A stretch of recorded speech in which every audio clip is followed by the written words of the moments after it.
Assalamu alaikum. Welcome to our program Caring for Converts. My name is Batool and I'm here with my colleague Ruqayya, and we would like to focus in this program, or in this series of programs, on an initiative a collaborative initiative between the University of Cambridge and the New Muslims Project, which myself and Ruqayya work in, relating to narratives of conversion to Islam in Britain, female perspectives.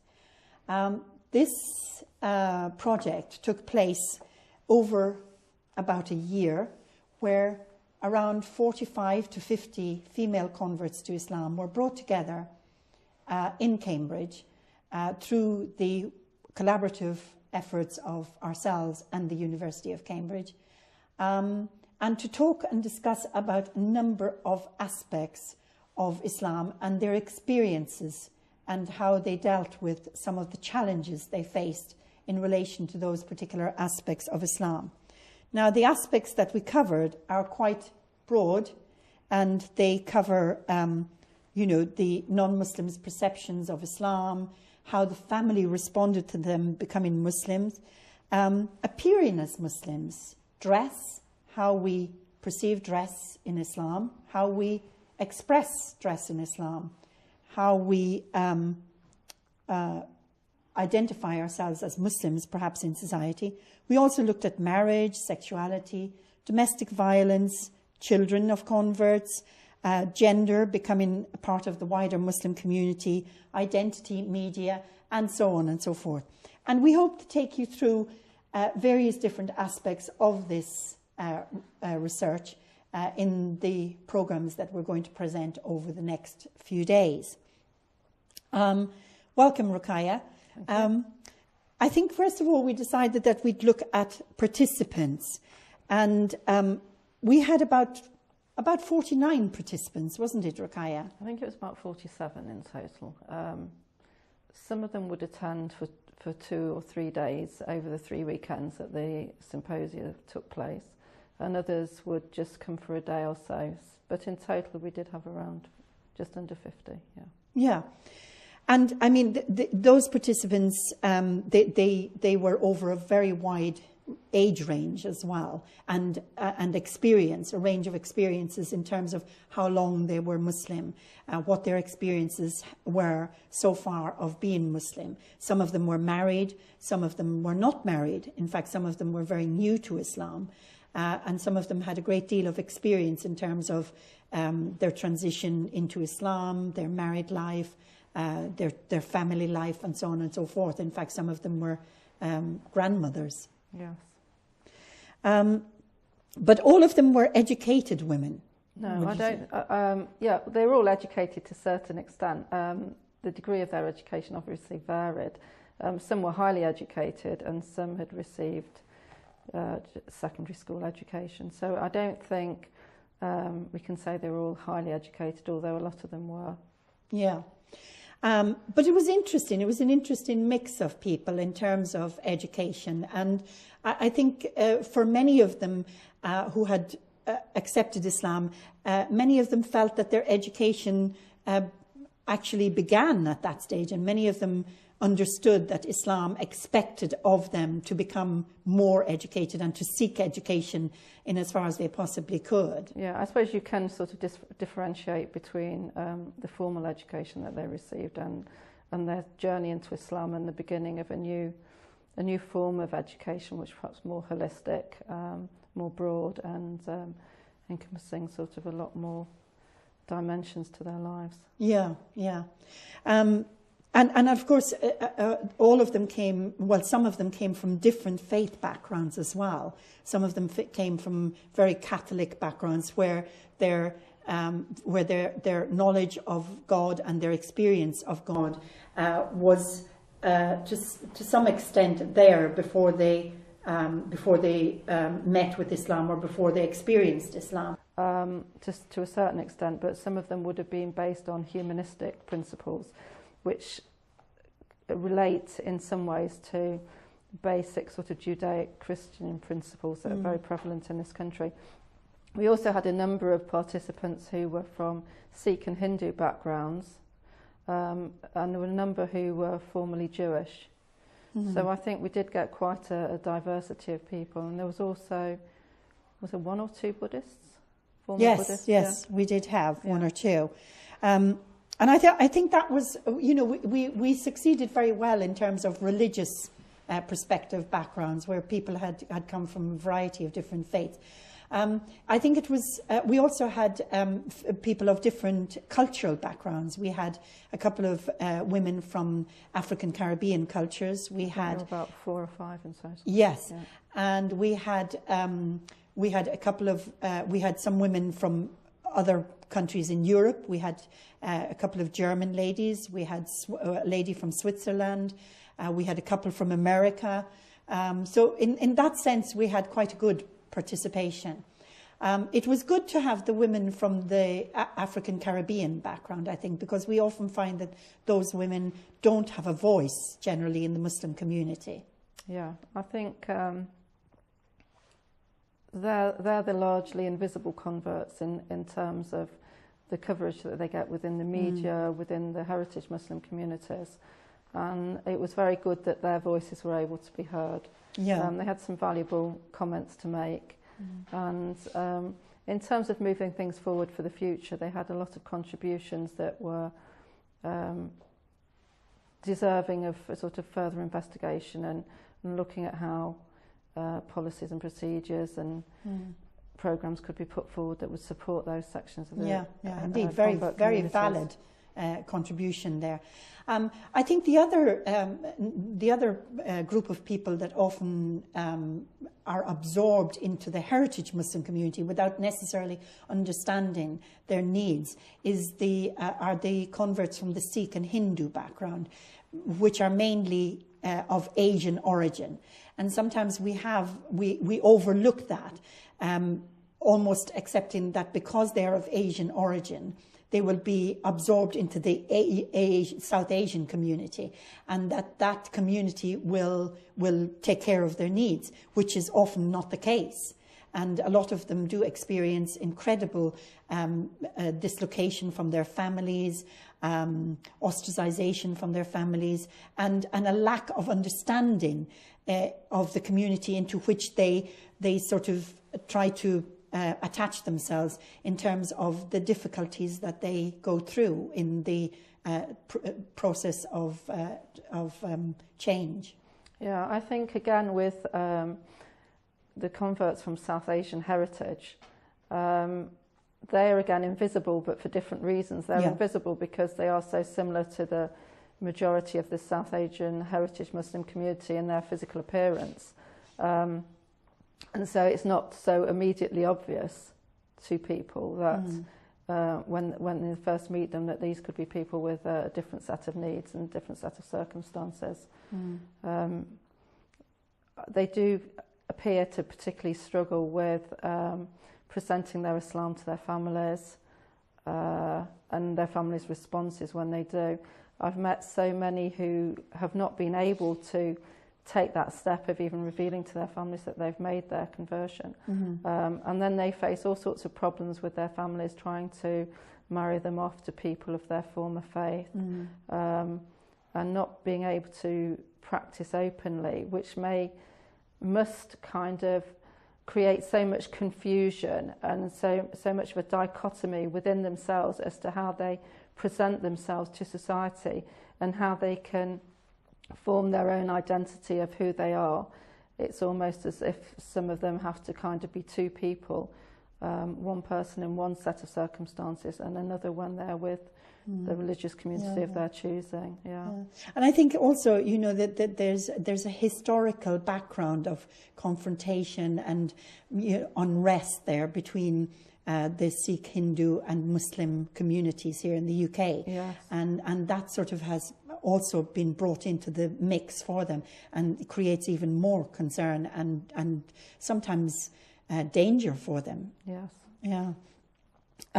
There was a variety of different adherence to Islam in terms of the various different schools of thought and practices of Islam. So we had some ultra-conservative Salafi, or we also had, well, we didn't have as much of the ultra-conservative Salafi or the Shia converts present. But although we didn't have those, most of the people who were there, most of the people in the group were kind of very spiritually, they had a spiritually, very high spiritually infused interpretation of Islam. I think, yeah, yes, that's true to a certain extent, but even within that, there was a lot of variation. I don't think there was anybody there that would sort of fit the stereotypical Salafi mould at all. There were some people that were very conservative in their outlook that may have lent towards that kind of thinking, but they weren't sort of overtly Salafi. And within the rest of the women, I think there was a great deal of variation between how they interpreted Islam. There were some people who their Islam was still very much a personal journey, in terms of they were quite isolated from heritage Muslim communities in terms of how they sought to interpret Islam in their lives, whereas other people were very much part and parcel of Sufi tariqas, and within those tariqas I think they found community, a lot of support and sustenance really, and nourishment for their faith. Having said that, they would often have been through a journey within Sufism if they'd taken that direction, where they sort of would have gone through various different forms of that interpretation of Islam before they found one where they were particularly welcomed and comfortable. Because within Tasawwuf, there's very much different ways of interpreting that, and it was mentioned at different points the problems that had arisen when people had tried to join existing communities. And in fact, I think, you know, it's true to say that the converts who were there, both the newer converts and the more experienced converts, had experienced a lot of different methods of expressing their Islam and implementing their Islam in life. And I think most of them, in spite of the fact that some of them were fairly new to Islam, had found a very comfortable position in terms of how they interpreted Islam in their own lives and how they implemented Islam in their own lives. And lots of them had gone through various different schools of thought, various different projections of Islam throughout their lives, depending on, you know, who they were married to, who they were interacting with, where they lived, what sort of Muslim community they were surrounded by, and so on. And it was interesting to hear those stories of those journeys. Yeah, I agree with you up to a point, but I think especially amongst the younger converts that were present and some of those who had recently embraced the faith, they were still exhibiting quite a lot of confusion and uncertainty as to how they thought their faith was going to develop. And for a lot of them, it wasn't that they'd arrived at a particular place, that they were still on that journey, still searching, still developing how they were thinking about things. And I think that's quite a common theme, even for people that have been Muslim for a long time, is to constantly reevaluate where they're at and to kind of be moving on in a way. Okay. Well, we'll continue with this discussion after the break. Thank you. Wassalamu alaikum wa rahmatullahi wa barakatuh.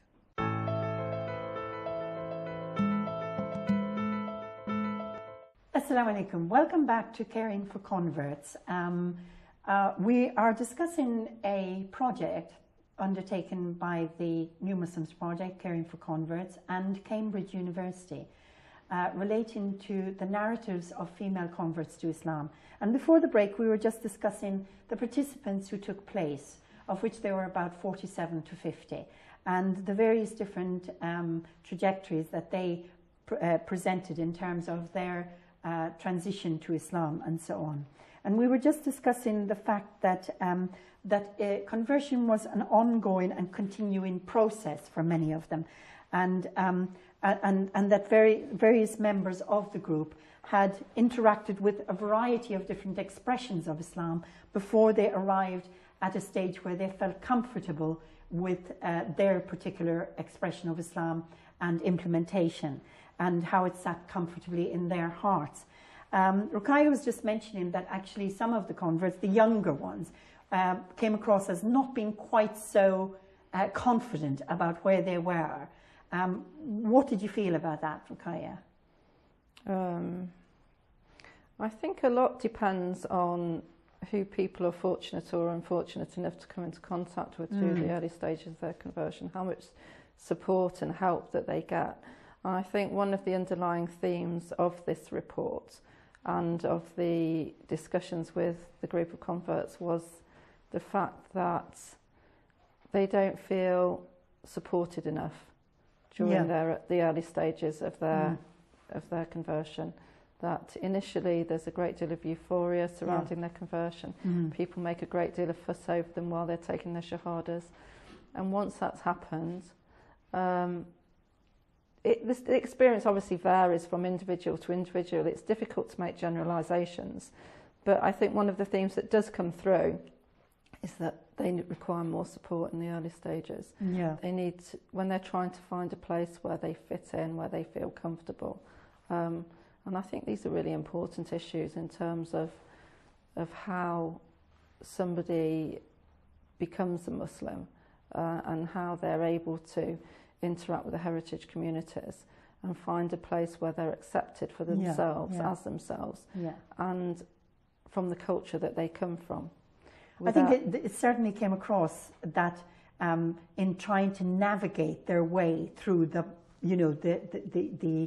all the experiences that were out there and all the people they met and the different communities and the different ways of expressions, different expressions of Islam, they did find it very confusing and felt sometimes out of their depth completely in terms of trying to put certain things into perspective. Yeah, I think one of the initial obstacles that people face is, for example, if they became a Christian, they could just turn up at the local church, or if they're interested in Christianity, they could turn up at the local church and there'd be this immediate infrastructure which people could access. Well, perhaps less so now as churches are closing across the country, but even so, there's still quite a solid infrastructure in terms of the support that they could get on a day-to-day basis in each individual area, in terms of attending prayer groups, church services, social activities, educational programs. And it's this kind of systematic support that is not available within the expressions of Islam that are prevalent in this country. For example, if you go to your local mosque, if you're fortunate to be able to get in through the door, because so many of them won't welcome females into the mosques, they then may not find a great deal of structure within that mosque anyway for services to access. So there needs to be kind of a more systematic range of support that's available. I think, yes, and very definitely that was something that came very strongly through the entire exercise in terms not only of their initial transition into Islam, but in terms of all sorts of other aspects of challenge and change that they had to cope with and were faced with throughout the continuing conversion experience. But I think, there was also that problem of the social and political kind of responses to them becoming a Muslim, and the almost suggestion that they were treacherous towards their own community and society, and how that affected them. And it seemed to have hit many of them quite hard in terms of not only how it affected them, but in terms of how it was expressed to them by parents, friends, family, and so on. And particularly through maybe stories that appear in the newspapers about conversion, the conversion process, and where we're almost being reminded on a daily basis that we're turning our back on society and wanting to leave the liberal and educated society that we were brought up in favour of something that's a bit more backward and less, out there and educated as the UK. I think that's obviously an issue because so many of the public can't discriminate between what is Orientalist propaganda about Islam and what are the actual tenets of the faith. They don't have the ability to do that because they're just fed through this sort of drip-feed system of negative propaganda through the media. Yeah. So they're not able to discriminate between what is Islam and what is a distortion of the faith. So I think that families often internalise the kind of negative imagery that comes through the media, through their own history of Orientalism that's very prevalent in this country, and the lack of acknowledgement of the positive contribution that Islam has made to British society throughout the centuries. Which is largely sort of, swept under the carpet or denied, really, in some of the areas of education and so on, which is so important that we try to bring out.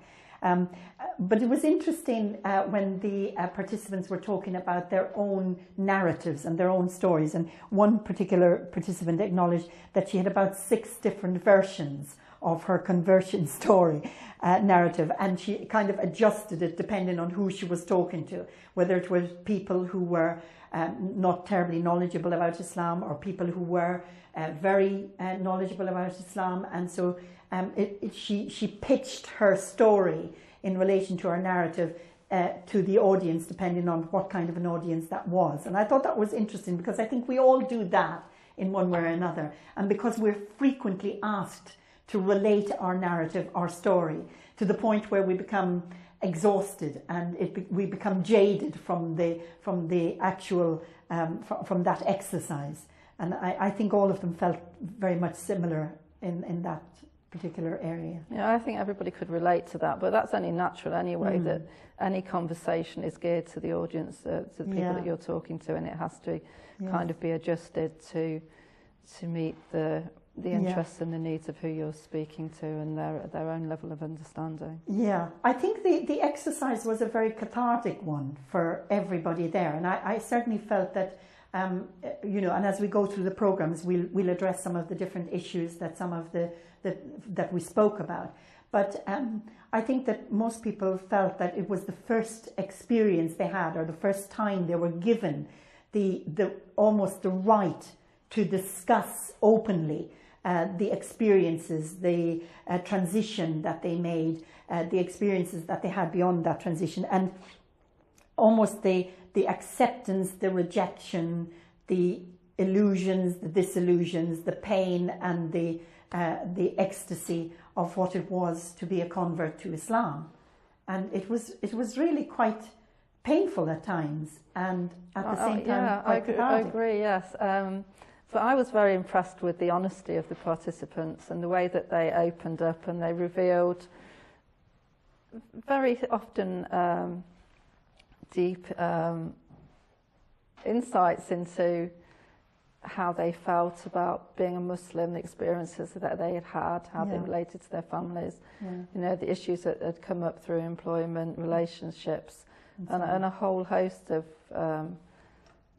revealing insights really into what it is like to be a convert in contemporary Britain. Well, we'll look at how Islam is perceived by non-Muslims, and also we'll look at the family responses in the next programme. So thank you for joining us, and please do join us again for the next programme, Caring for Converts, the narratives of female converts to Islam. Thank you. Wassalamu alaikum wa rahmatullahi wa barakatuh.